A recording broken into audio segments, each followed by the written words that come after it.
Today's project is a self-filling water trough for the dogs and chickens.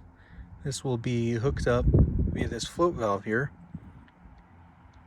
Will also be connected to our irrigation system, so when the sprinklers go on, it will automatically fill this water trough.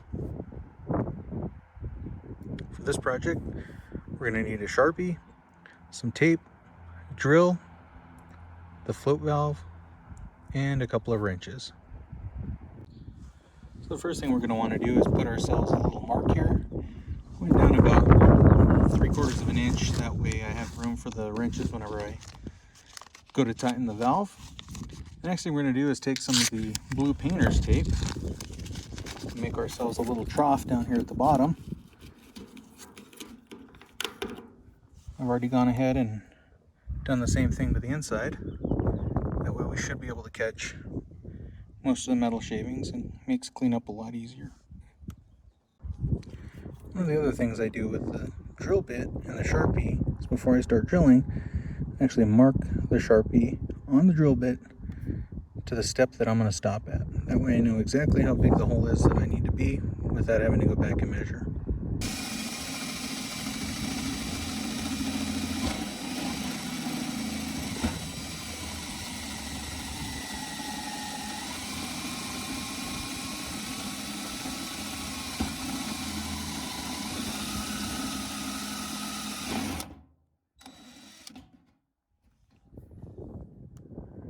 See in there, the tape caught most of the chips.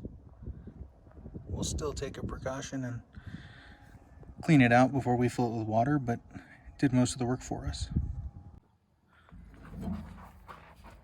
So now I'm just going to clean up that edge with a file.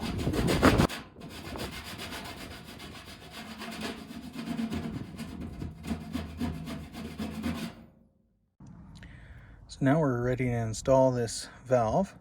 And the way this works is when this is down like this, when the water level is low, this is how it actually sits. The water level is low, this valve here opens, allows water to go in through here and out through here.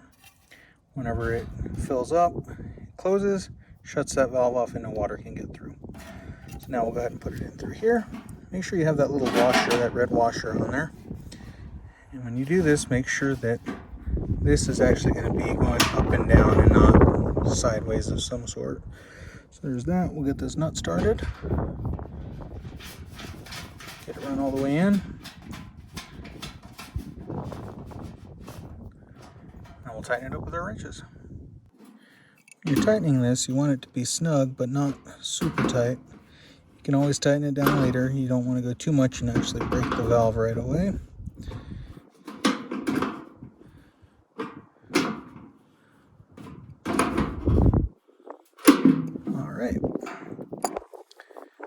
Looking back down, this goes out of play, and we're ready to hook it up to the irrigation. Alright, we have the trough where we want it. Now all we have to do is hook up this 1/4 inch irrigation line to the valve. Go ahead and start by getting it hand tight here. Set up our wrenches so we don't spin around. Just make sure it's nice and snug, not too tight. That's probably good. And we're all done. As you can hear, the side irrigation's gone on and the valve is working, so the water trough is filling up.